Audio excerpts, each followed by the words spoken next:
Hi everyone, it's Alexis. I am a creative designer here at Sizzix, and today I'm going to be walking you through a fun Tim Holtz make.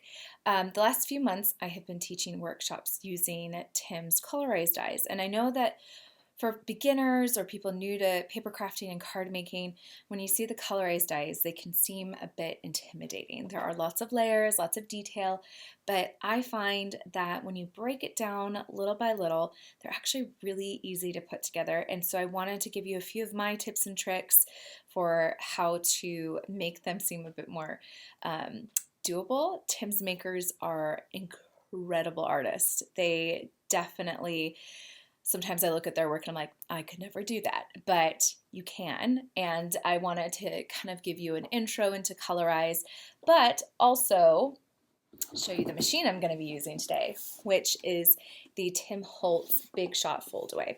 So this little sleek black number I'm going to be walking through once I switch to my overhead camera, but that's the machine I'm going to be using today, which is perfect for intricate die cutting and all of that kind of stuff. But we will be going through tips and tricks with Colorize as well as going over this machine. I'm going to switch to my overhead camera and we're just going to get right into it. Okay?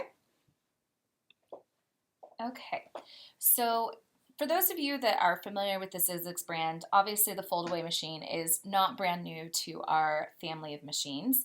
We've had the white Foldaway for a number of years now, but the black one is one that Tim wanted to come out with for a number of reasons. Now, every machine that we have all have their special features and something that might make it perfect for the type of machine you want.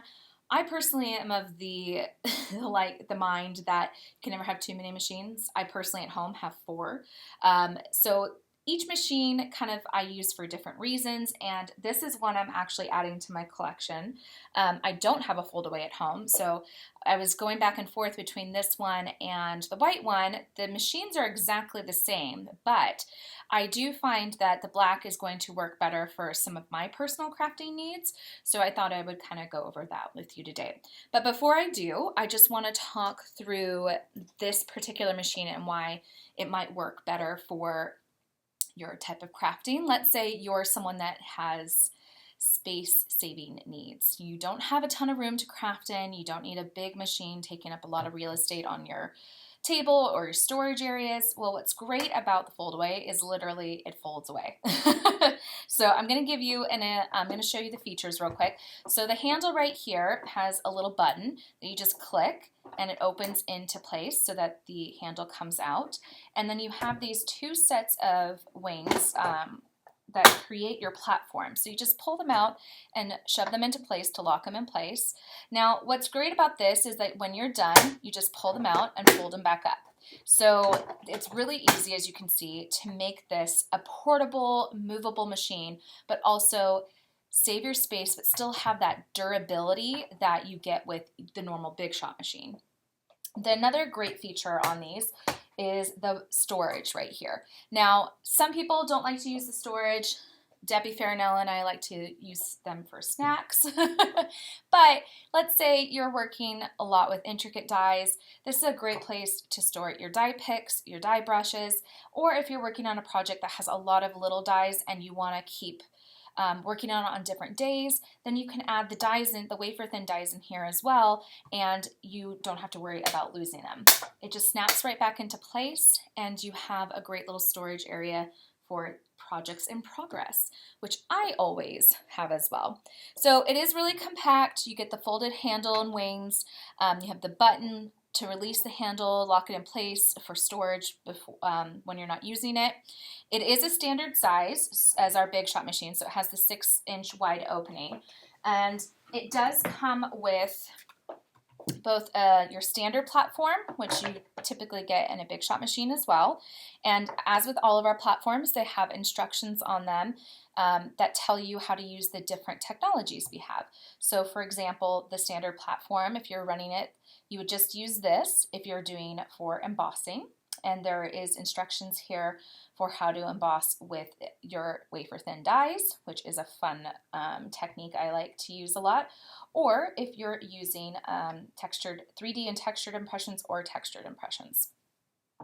Now, if you're just going to be cutting with the wafer thin dies, you'll want to use the thin die adapter as well as the standard platform. So you will need both of these put together in order to cut your wafer thin dies. Now, with Tim's particular platforms and adapters, he did put this warning label on here because if you are going to be doing embossing, you will not use this thin die adapter as part of your sandwich. So he wanted to make it very apparent that that is something you do not want to use and you do not need if you're going to be doing 3D embossing. So I just wanted to point that out. Now, because it is a machine, obviously, you are also going to get 2 of the cutting pads. So these will be used when we're doing our dies today. I'm going to be putting together a little colorized die for you. It obviously has cutting and embossing capabilities, but what is the greatest thing about this is its pressure. So this particular machine has quite a bit of pressure, which makes it perfect for cutting really intricate dies. So on our Big Shot machine, it doesn't have quite as much pressure, so we use the Chrome Precision base plate to help with those intricate dies cutting a bit better. You won't really need the Chrome Precision base plate in this, and we don't typically recommend using it in this because it just adds so much pressure, but it's not, you can use it, we just don't recommend it. Some of those dies occasionally might need an extra little help, so if you want to run it through the machine, you can, but bear in mind, we don't typically think you're going to need to with this machine based on the amount of pressure it has. And with 3D embossing, typically we say run it through 3 times with 3D, but in this case, you only need to run it through once or twice sometimes with the 3D embossing. So great thing, it has the extra pressure, it has the fold-away storage. It also has the rubber handles right here on both the handle and the top. It doesn't have suction on the bottom, but it does have rubber grips, so it helps keep it in place. So you've got a nice little sturdy machine right here. But the thing that kind of sold me on this, and this was something that Tim brought up in when he was talking about the machine, was that if you're someone who does a lot of mixed media or inking or anything like that, and if you're like me, I think you've probably seen other videos I've done, I always have messy inky hands. They're not really going to show up on black. So this was the selling feature on getting the black fold away for me, because I am someone who crafts a lot with paint and ink and oxides and things like that. My hands are always covered in some kind of medium, and I thought, you know what, that's a really great point about this, is that it's going to be really hard to see that mess on this particular machine. So that was Tim's selling point for me, because I am more of a mixed media crafter. If you're not, either fold away is great, but that is what sold me particularly on this, because I like the sleek little black machine, but I also am a very messy crafter, and I thought, you know what, it's not going to show up so much on here.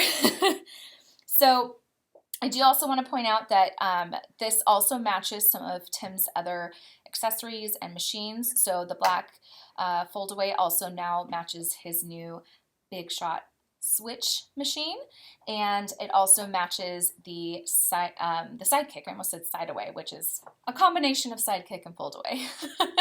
And then obviously he has his tools in black, so it is just a nice addition to the Tim Holtz family, and making sure that all of your, if you're someone who's matchy-matchy, my mom, everything has to match, so she would be a big fan of all of that kind of stuff. Now I want to get into the make. And I'm going to be using one die set in particular. This is from Tim's Chapter 1 release. And this is a lovely little bird and egg.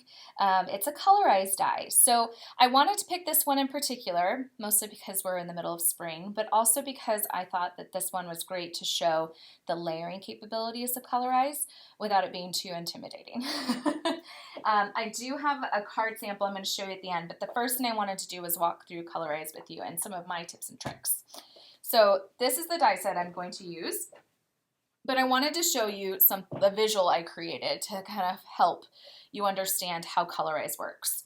So with each, and I'm actually going to cut a lot of this for the make, so you'll see this in person.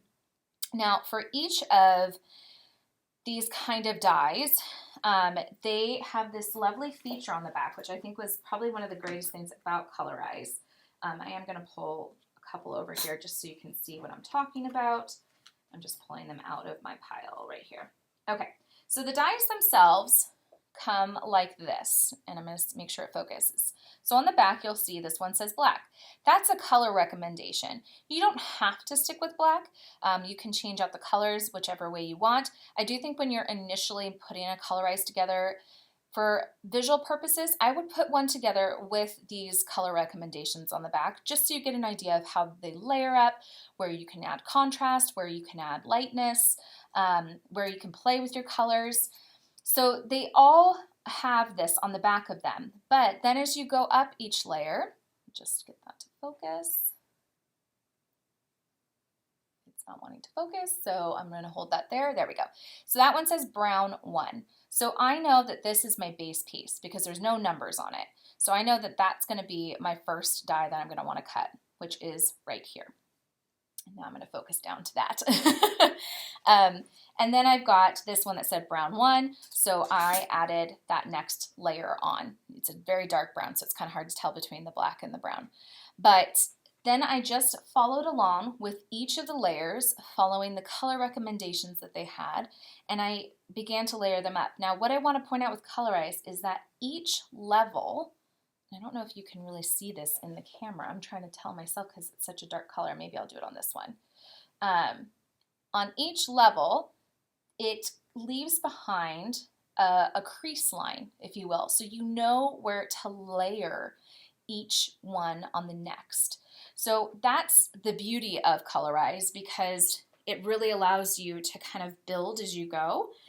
But if you're a visual person like me, making one of these was helpful for me, but also on our YouTube page for Sizzix, every time Tim comes out with a Colorize die, we come out with a digital version of them. So it shows you what color to do each layer based on the recommendations on the die, and then it shows you how you layer them up. So if you're ever confused, don't worry, there is a visual medium to help you, but I always say that the back of the dies provide that kind of instruction as well based on the numbers. So you always want to start with 1, and then you're going to build up from there.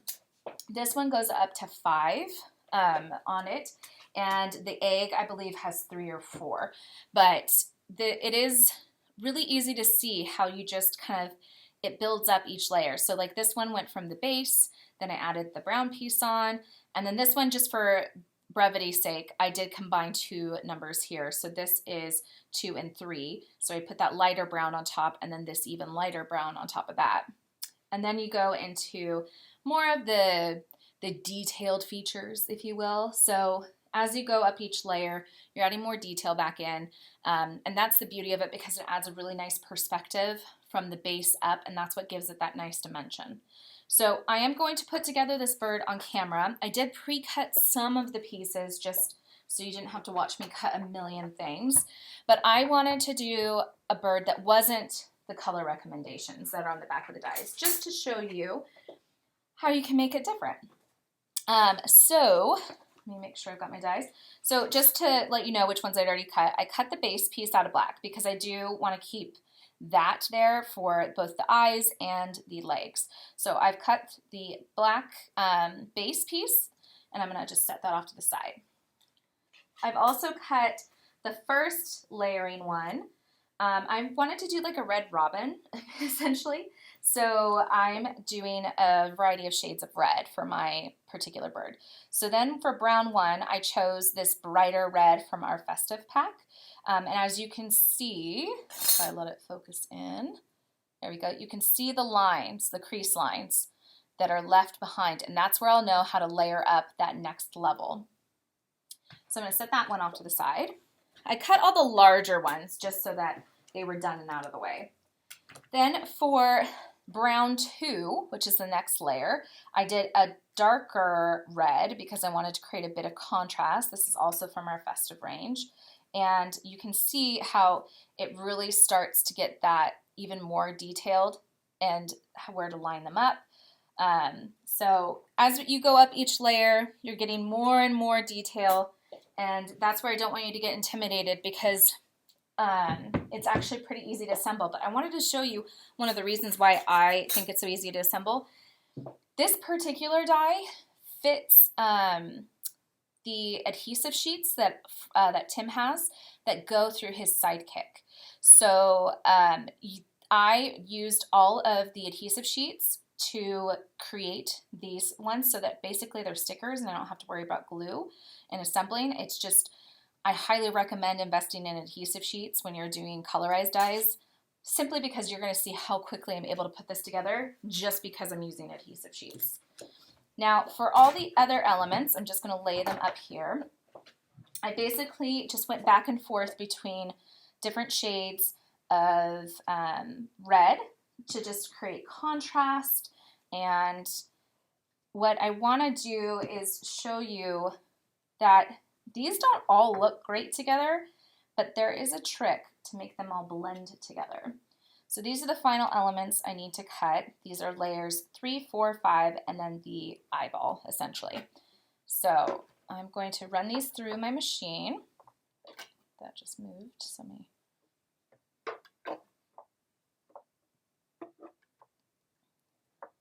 Okay. Now, I gotta hold this in place. Any cracking that you hear, that is totally normal. That means that the paper is being cut through. Do not think that your dies are being ruined, that your machine's being ruined, anything like that. It is completely normal to hear that cracking sound. And I also want to point out that it is also completely normal for the dies to mark your plates. I know I have brand new ones here because I am using a brand new machine, but that right there, that's completely normal. Don't worry, that's what it's supposed to do. You just want to make sure you're constantly alternating your plates top and bottom, flipping them up and down, changing them often, and that will help prevent the warping of the plates. If you continue to put a die in the same spot and run it through consistently without changing the plates, that's what creates the warping, because you're putting all the pressure in one area. You want to use your dies all over your plate. You want to make sure, especially with a machine that has this much pressure, you want to constantly be moving the dies around on the plate. You want to be alternating them. You want to be flipping them. Just do it often and you will. I have plates that are still flat that I can't even see through anymore because I just alternate them all the time, and that's what prevents them from warping and not being able to work. So now I'm going to put these together. I'm going to zoom this in a little bit so you can see it layer by layer. I'm going to be using my die pick to help me out here. So I'm going to follow the numbers. So this is the first layer, and I'm just going to peel away that adhesive backing, which doesn't want to. There we go. And I'm going to follow where this kind of lines up on the bird. So I'm gently placing this down, making sure that I'm aligning everything on top of that bird. Poke out that little part of the leg. And already you can see I'm starting to get my little bird. And you can also see those detailed lines, which for my next layer is important. So then I'm going to what was the second layer. Peel that away.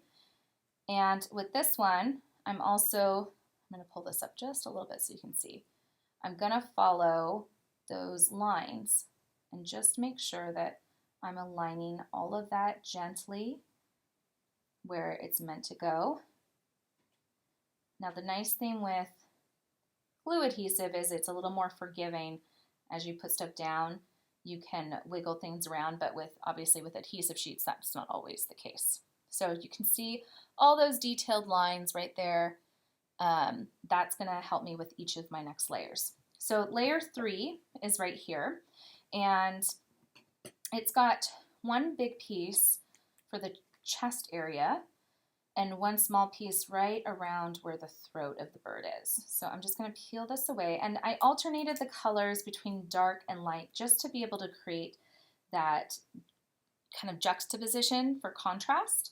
So again, I'm just going to follow, I can't remember if I've got this upside down. I might have this upside down. No, there we go. Goes up high like this. So I'm following those lines, just making sure everything's lining up right. And I'm just being very patient, but you can see how quickly this bird starts to come together just because I'm using adhesive sheets. Now there's a space right here that's marked for this little piece around the throat below the nose. Okay, so that's layer 3. Now layer 4 is right here. And this one has, I did a very bright color, and you'll see why. This one goes around the eye, and it also is a layering piece on the breast of the bird that I wanted to have a little bit more of a punch of color. So again, you can see how these kind of, you find the similar shapes and you just layer it up that way. You can see I kind of start with one side and I slowly place it down, especially all these like more intricate pieces. I slowly layer those into place. But because it's a sticker, I can do that. I don't have to worry about glue seeping out.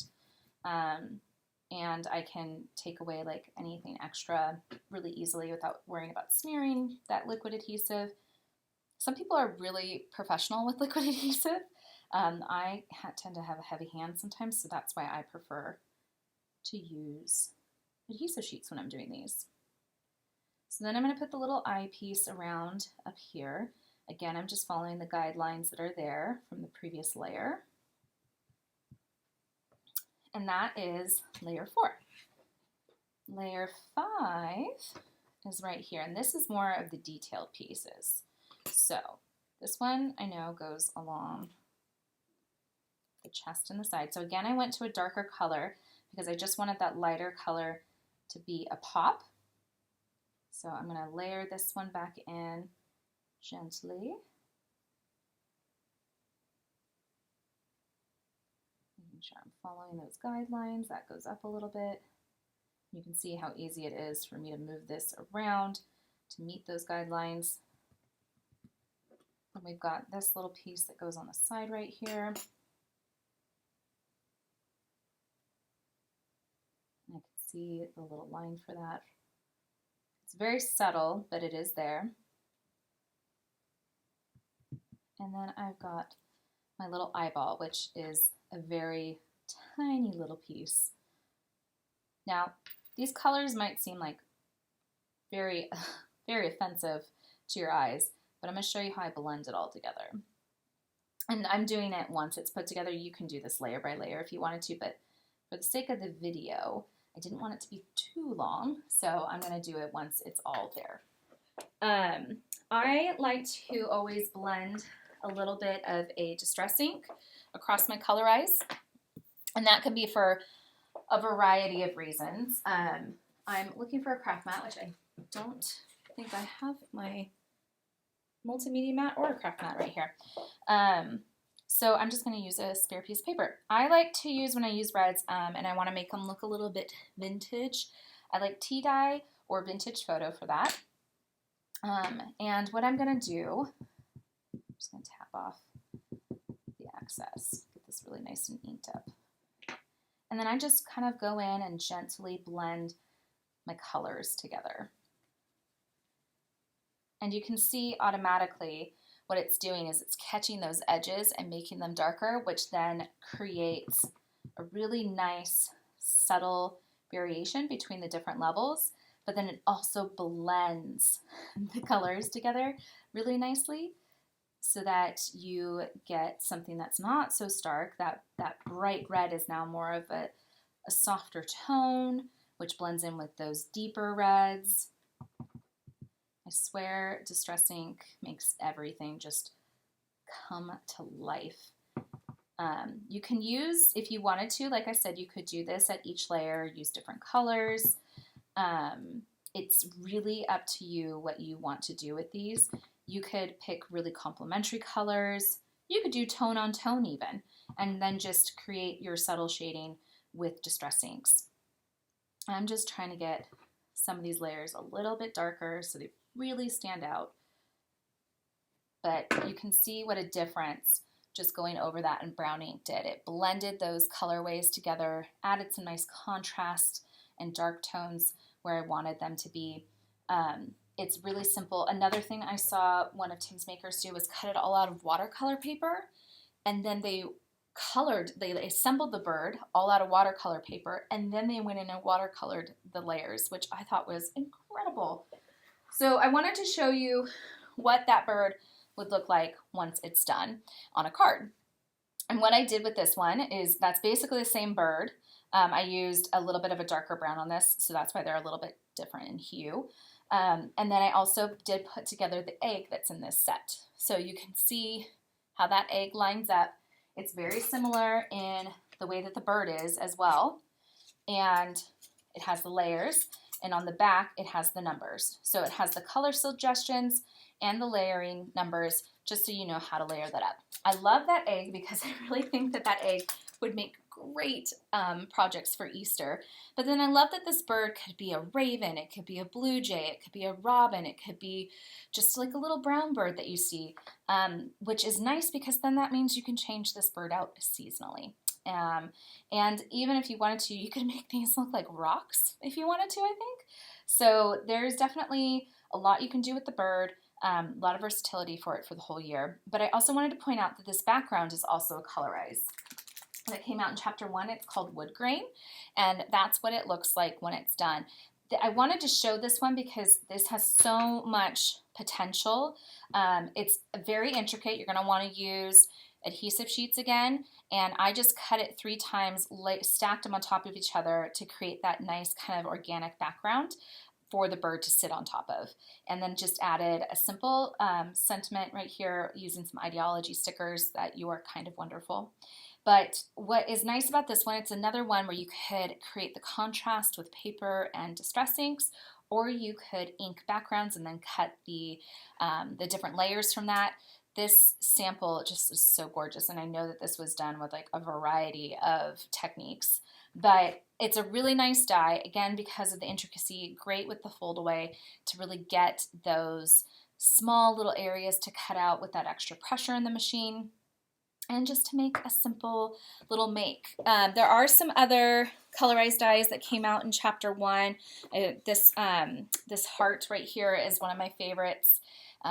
Love the layers of this one. So there's definitely a lot of colorized that you can play around with. Here's Gladys. And just really fun to play with.